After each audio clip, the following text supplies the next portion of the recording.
Party के बस खामोश खामोश बस हमारी पार्टी के सीनियर लीडर और जनरल सेक्रेटरी महबूब बेग साहब, हमारी पार्टी के वाइस प्रेसिडेंट हमीद चौधरी साहब, हमारी पार्टी के जनरल सेक्रेटरी रीम साहब, एडिशनल जनरल सेक्रेटरी मलिक साहब, रशीद मलिक साहब, मनहाज साहब, हमारे यहाँ स्टेट के secretary, district president, zone president, youth के वाइस प्रेसिडेंट और जितने भी यूथ के डिस्ट्रिक्ट प्रेसिडेंट्स और ख़ासकर हमारी आए हुए यहाँ लीडर हैं, बैठे हैं सामने भी, और यहाँ नौजवानों की मुझे काफ़ी तादाद नज़र आ रही है।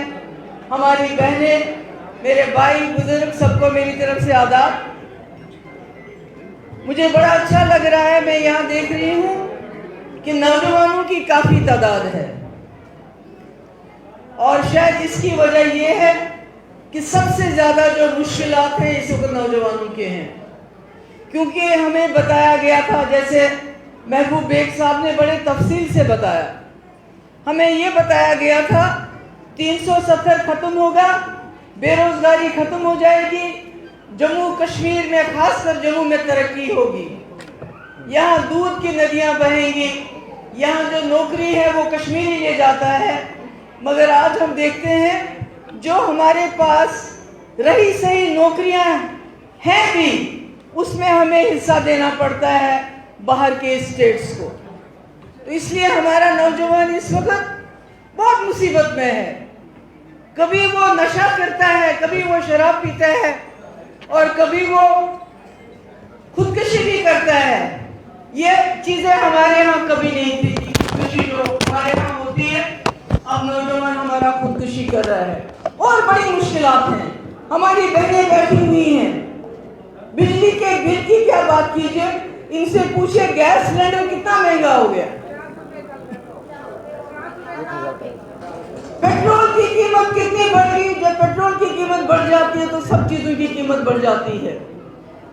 बीजेपी वाले किसानों से, उनको नहरों में पानी नहीं दे रहे हैं, उनको पंप चलाने के लिए बिजली नहीं दे रहे हैं, बल्कि उनके से सस्ते दाम चावल आटा लेके लोगों को दे रहे हैं। उसके अलावा कुछ भी नहीं करते ये लोग, कुछ भी नहीं। 5-5 किलो गेहूं दे दो, छुट्टी कर दो। भाई, जिस गरीब ने अपने बच्चे को बीए कराई, एमए कराई, 12वीं पास कराया, वो क्या करेगा खाली आटा चावल लेके? उसके बच्चे को नौकरी चाहिए, क्योंकि जब बच्चा पढ़ लिख के घर में बेकार बैठता है उसकी हालत खराब हो जाती है। मैंने देखा है, मैंने अपने घर में देखा है कि जब बच्चा बेरोजगार होता है, बेकार बैठता है, उसके दिमाग में कैसे कैसे ख्यालात आते हैं। इसलिए मैं समझती हूँ हमारी सबसे बड़ी समस्या इस वक्त बेरोजगारी की है।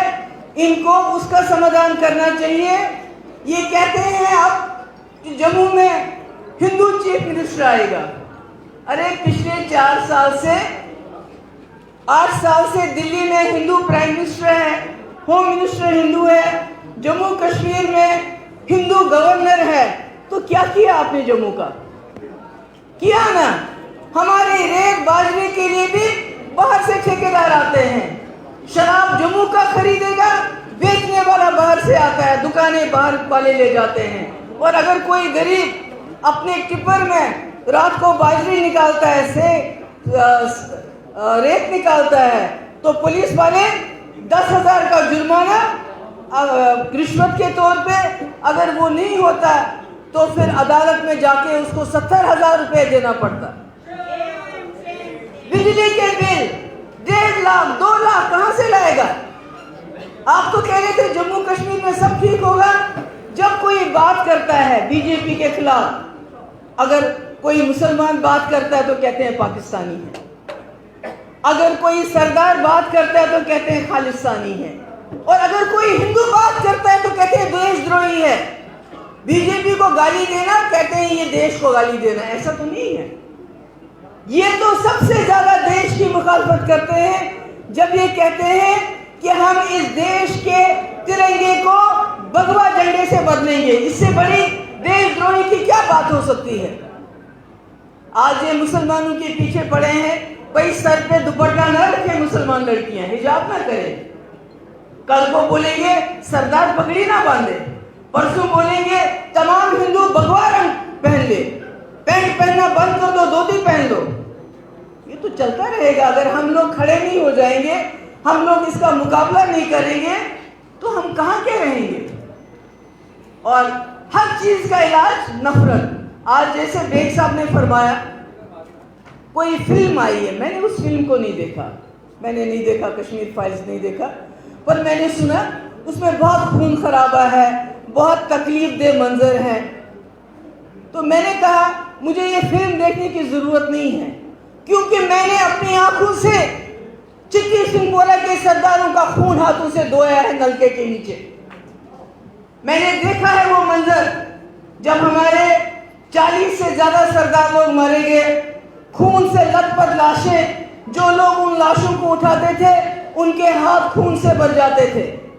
और उसके बाद मैं भी वहां जो वाटर पंप था उसके पास पानी दे रही थी ताकि वो हाथ धो ले। पर उसके बाद क्या हुआ, जब चिट्टी सिंह में सरदार भाई हमारे मारे गए, 3 दिन के अंदर 7 मुसलमानों को, जिसमें एक 25 साल का लड़का था जिसकी शादी होने वाली थी, उसको कुछ आर्मी के लोगों ने, कुछ टास्क फोर्स के लोगों ने उनको पकड़ लिया, पथरीबल लेके गए, वहां मार दिया टॉर्चर करके। यहां तक टॉर्चर किया कि जब उनकी शिनाख्त हुई तो वो अंगूठी से हुई, वो पैरों से हुई, क्योंकि उनका मुंह रखा ही नहीं था। और कहा हमने चिट्टी सिंह के मिलिटेंट मार दिए। तो क्या हम माने जिन आर्मी के 4 लोगों ने वो काम किया सारी आर्मी खराब है? जिस तरह से हमें कहते हैं फिल्म में कि कश्मीर में मिलिटेंटों ने हमारे कश्मीरी पंडितों को मारा। मैं नादीग्राम गई हूं, मैंने देखा है। कहते हैं कि इसका मतलब है सारे कश्मीरी मुसलमानों से नफरत करो। ये कैसे होगा? गुजरात में कुछ गुंडे निकले, उन्होंने वहां के मुसलमानों को मार दिया। इस तरह मारा सुरजीत कौर जी कि जो औरतें प्रेग्नेंट थी उनके पेट काट के, उनके पेट से बच्चों को निकाल के तलवार के ऊपर रखा। तो क्या हम कहें, तो क्या हम माने कि सारे गुजराती खराब हैं? ऐसा तो नहीं है। ये तो सोसाइटी में कुछ लोग होते हैं, मिलिटेंटों ने ज्यादती की। क्या हिंदू नहीं मारे गए?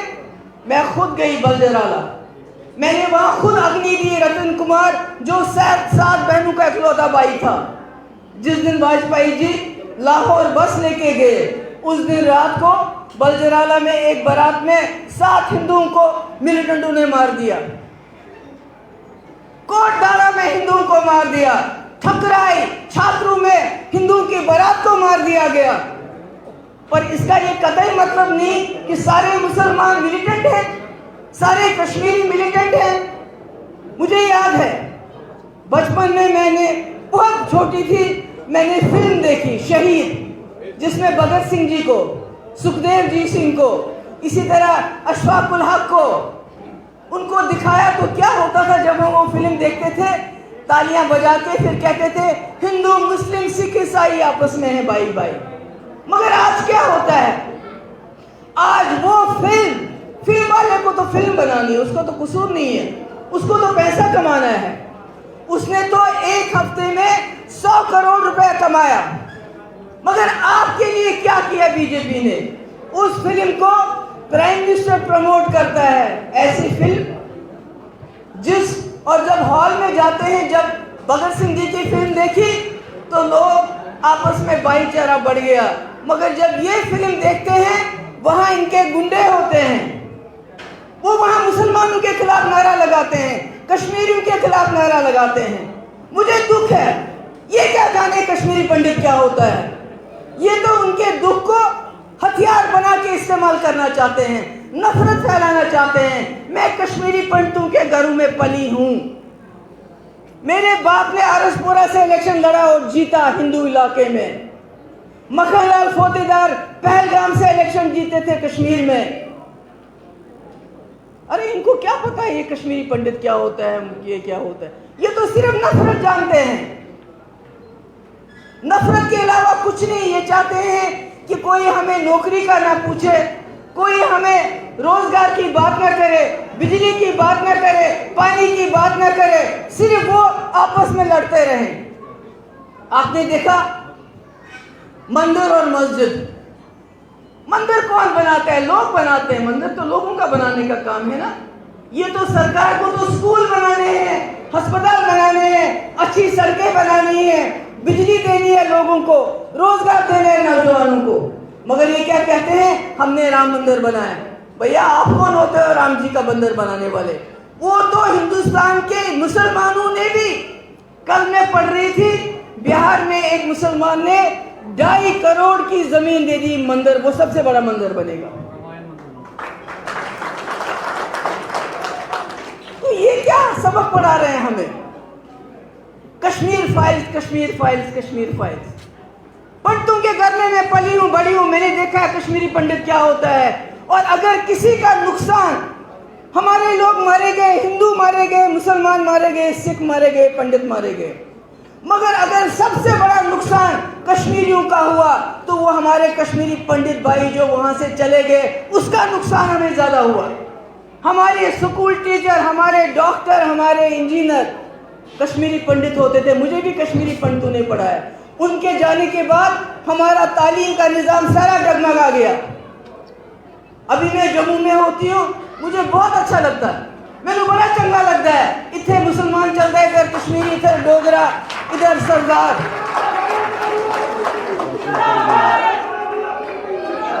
मगर कश्मीर में अब ऐसा नहीं होता है। कश्मीर में हम सिर्फ मुसलमान रह गए हैं।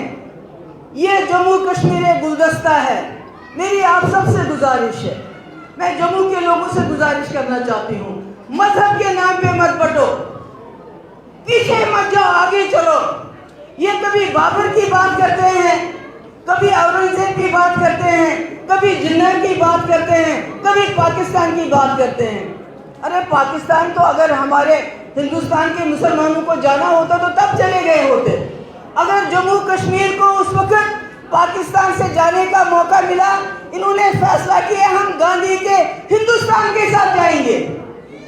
हमें तो कोई पीछे से बंदूक लेके नहीं था, तो फिर क्यों आप इतनी नफरत डाल रहे हो जम्मू कश्मीर के लोगों के दिलों में? तो मैं आज सबकी बहुत शुक्रगुजार हूँ। आप आए, आपने इधर बात सुनी। मैं यहाँ जो नौजवान है उनसे कहना चाहती हूँ, मेरे बच्चों, इस स्टेट को, इस रियासत को, जिसको खून से सींचा है सबने, इसको बर्बाद होने मत दो। इसको हिंदू मुसलमान में बंटने मत दो। इसको मजबूत करो और इनको बताओ कि हम एक हैं, हिंदू, मुस्लिम, सिख, ईसाई, हम सब एक हैं। ये कश्मीर फाइल्स की फिल्म जरूर देखो, मगर मुसलमानों से नफरत मत करो। बहुत बहुत शुक्रिया।